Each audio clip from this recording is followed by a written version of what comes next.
Bienvenue dans la deuxième partie de la réalisation de la construction du cinéma Jojol. Dans la première vidéo, vous avez vu tous les débuts de la construction, que ce soit en ce qui concerne l'isolation, la création du meuble, la base de l'arche, la mise en place de la toile en noir sur tout le tour du cinéma, mais également une bonne partie de la moquette. Et là, c'est la deuxième partie, la partie finalisation de notre cinéma. Et là, on va y mettre nos différentes enceintes. Et je vous rappelle que sur les côtés, on en a une à gauche et une à droite qu'on ne voit plus. Ils sont vraiment bien cachés. Et rappelez-vous, pour pouvoir les placer, on a dû faire des gros trous carrément dans le mur. Voilà, c'est ni vu ni connu. Maintenant, c'est parti pour mettre les deux enceintes qui sont à l'arrière, mais également les trois autres qui seront à l'avant, derrière l'écran. Donc les trois enceintes à mettre derrière l'écran, c'est celle-ci. Donc c'est quoi exactement, JP? Donc c'est des enceintes effectivement plutôt haut de gamme. Hein. Donc il y a les haut-parleurs de grave en haut et en bas. On a le médium au milieu et l'aigu avec le tuteur. Le tout petit là. Tout petit, exactement. Donc ça, c'est fabriqué en France. Donc on va les mettre en place. C'est un système un peu particulier chez eux. Ça nécessite pas d'outils pour l'installer. Donc on branche les câbles et après on a le système là qui coulisse. Et qui se clipse dedans. Bon ben c'est parti pour l'installation. Pour la mettre. Jérémy, toi qui aimes bien le son,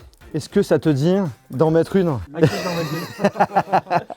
De poser une enceinte? Ouais. Vas-y.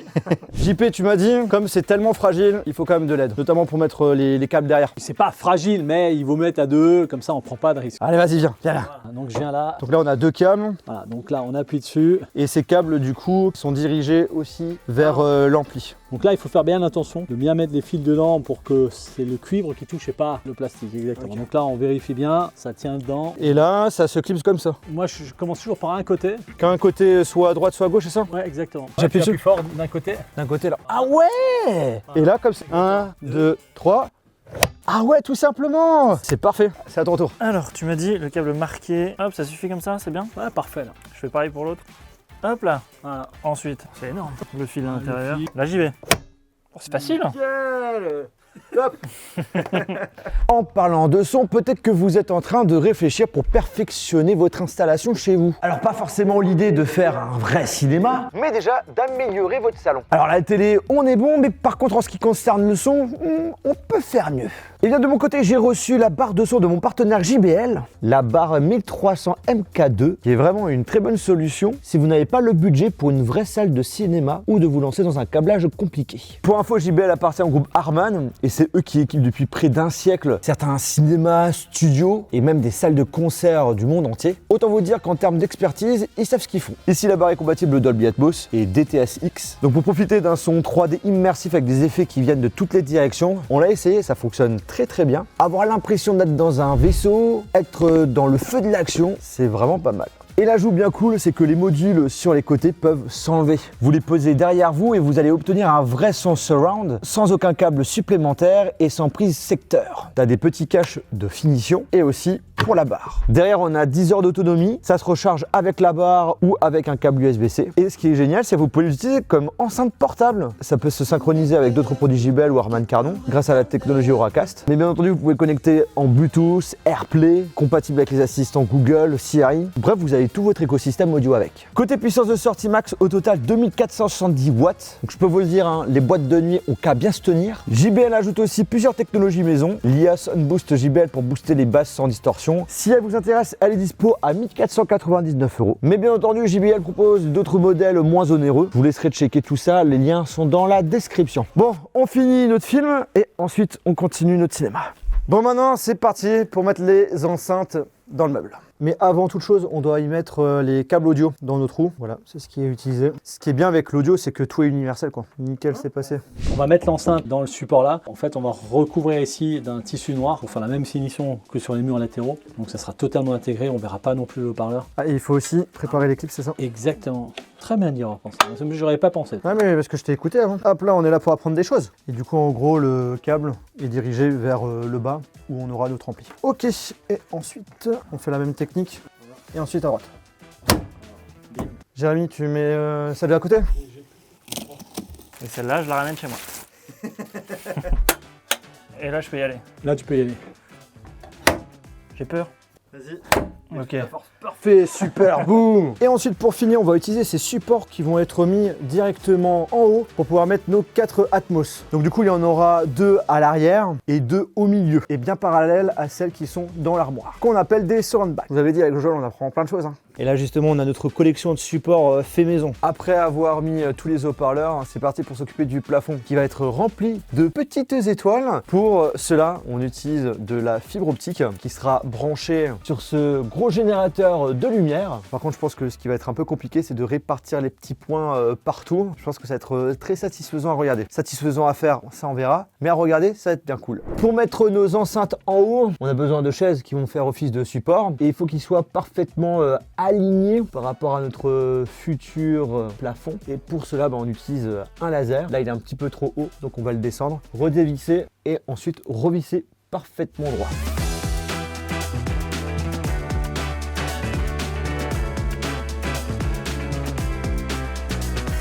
Ensuite on met notre petit support.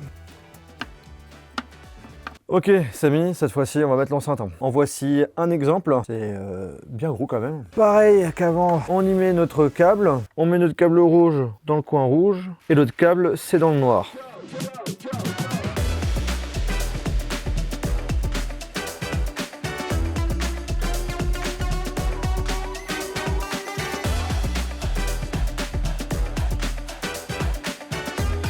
Même étape pour nos murs, on va mettre notre fameux molleton qui va recouvrir toute la hauteur de la pièce. On va utiliser notre fameuse agrafeuse automatique. Jusque là on a un petit souci technique, la machine elle est cassée donc il faut aller au magasin de bricolage pour en acheter une nouvelle.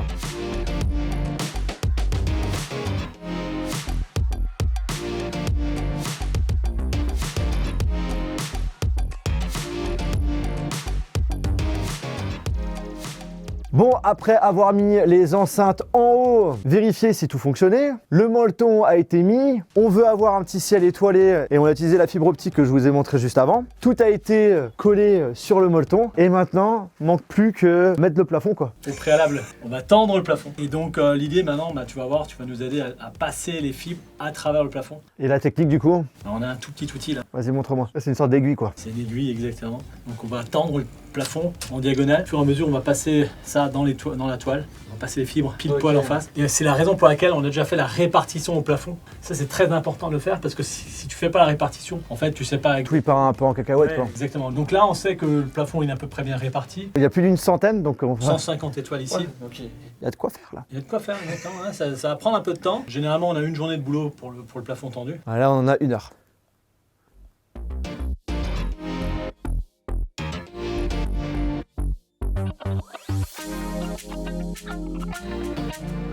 Comment ça fonctionne? Bon, on prend notre fibre, on va le mettre perpendiculaire. J'estime que voilà, ça sera ici de mettre le trou. T'es d'accord avec moi, tu valides? Mets-le un peu plus sur la gauche quand même. Ok, allez.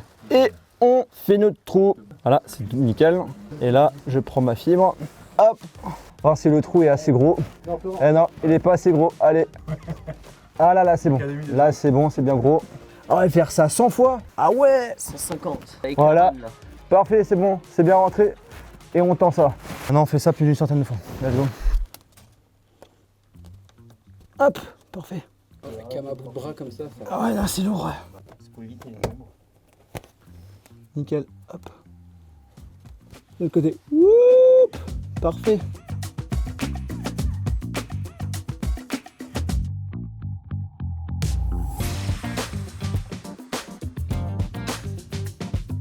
Et après, on les thermoforme.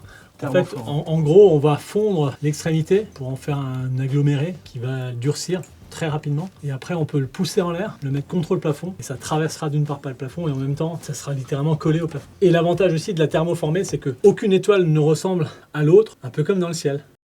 Bon, tous nos fibres sont posées. Le problème, c'est qu'on a de la marge, donc il faut en enlever. Pour cela, hop là, on tire un petit peu. Là, c'est nickel. On va faire un peu chauffer pour enlever le surplus. Puis ensuite, on va un peu l'aplatir. Et là, je le mets là.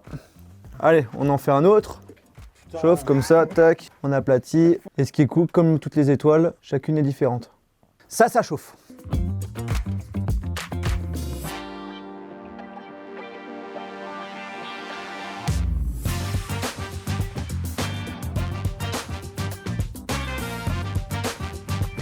Alors on a voulu faire une arche assez sympa, on vous a déjà montré son évolution, donc juste un petit morceau que je vais mettre. Alors c'est un style un petit peu particulier que j'ai d'ailleurs dans ma chambre à coucher. Alors je trouve ça super joli, ce petit quadrillé comme ça. Au milieu on va pouvoir y mettre des pixels LED, donc ça veut dire que chaque LED pourra être contrôlé individuellement. Et en plus de ça on a une couche acoustique encore en plus. Et donc on a voulu faire un style assez original, on commence par la gauche, on monte en haut, on finit par la droite, avec des angles bien différents. J'avais peur au niveau du visuel et finalement en vrai je trouve que c'est hyper propre. Je sais pas ce que vous en pensez, vous partagerez votre avis en commentaire. Bon par contre tu m'as dit JP c'est un petit peu trop grand donc du coup il faut découper, c'est ça? C'est ça, exactement. Allez, on passe à la coupe. C'est lourd, hein. Avancez le frein.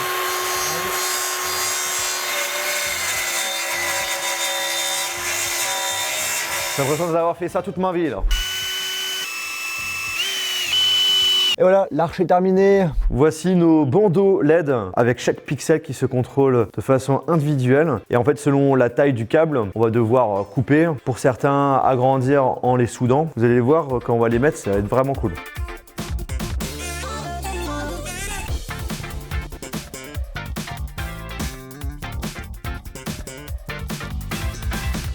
Bon, nos enceintes à l'arrière sont bien sympas, mais esthétiquement, c'est pas forcément super joli. Donc du coup, hop là, on va y mettre un tissu. Avant, on va défixer notre support. Allez, on enlève ça. Hop là.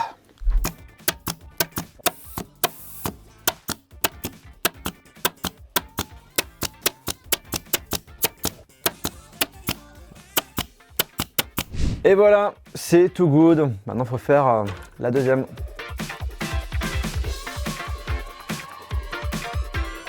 Et une nouvelle étape maintenant, c'est de mettre les lumières au niveau du meuble à l'arrière. Là, ils sont en train de passer les rails où il y aura les LED. Au niveau de notre arche, bon, c'est presque terminé. Donc plus que mettre les caches, parce que c'est vrai que voir les pixels comme ça, c'est pas forcément le plus beau. Mettre les LED au niveau de l'estrade, de l'escalier, mais aussi tout ici. Et pour finir, celui d'en haut. On a deux prises pour nos futurs fauteuils, à la fois à l'arrière, mais aussi bien sûr à l'avant. Mise en place de l'interrupteur, pas comme les autres. Voilà, il est noir. Et en fait, on peut appuyer dessus, mais en fait, ça fait rien. Pour l'instant, car en finale, il est tactile. Je vous le montrerai quand le cinéma sera entièrement finalisé.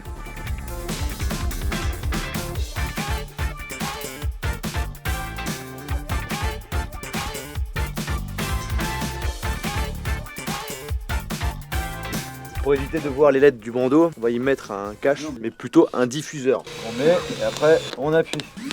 En vrai, avec le petit bruit là, c'est satisfaisant de fou.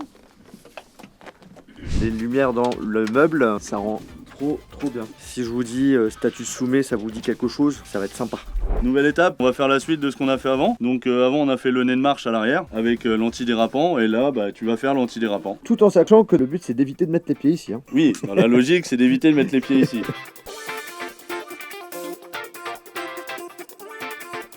Devinez c'est quoi ce carton? C'est l'écran de notre cinéma. On va aller le mettre. Pour notre écran, on va devoir faire la base de la base, de devoir monter le cadre périphérique. Là pour l'assemblage, la grosse entretoise avec toutes les vis, celle-là elle va en dessous des trous et l'ardoise elle va au-dessus des trous. Ici. Ah là, parfait. Là on est good là. Là il y a juste à mettre les 4 vis.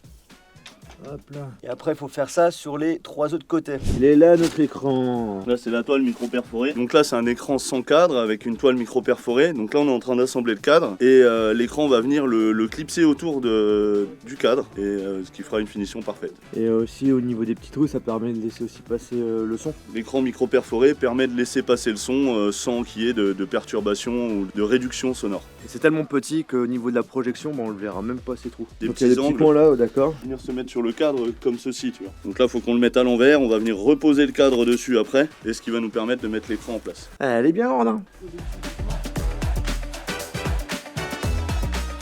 Bon, petit souci au niveau de la toile.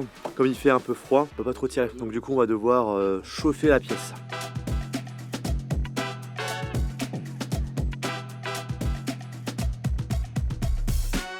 Ce sera la base intelligente du cinéma. C'est ça, exactement. Ça c'est la base en dur et après on va rajouter un contrôleur qui va être la base en soft, enfin en logiciel. Parce qu'en effet notre cinéma sera complètement autonome, je vous montrerai tout ça. On arrive à la fin. Après, ce qui est important quand tu chauffes une toile comme ça, c'est pour ça que je mets ma main tout le temps. Si t'as la sensation trop de chaleur, c'est que ça va déformer la toile. Tant que ça me chauffe pas trop la main, c'est que c'est bon. Bon résultat ici, c'est parfaitement net. Et là, il y a encore un petit peu de pli. Oh, stylé l'interrupteur. Nickel. Tu peux afficher tout ce que tu veux dessus. En vrai, on pourrait regarder les films directement dessus. Hein. Oui, bien sûr. Ça sera mieux que ça. Hein.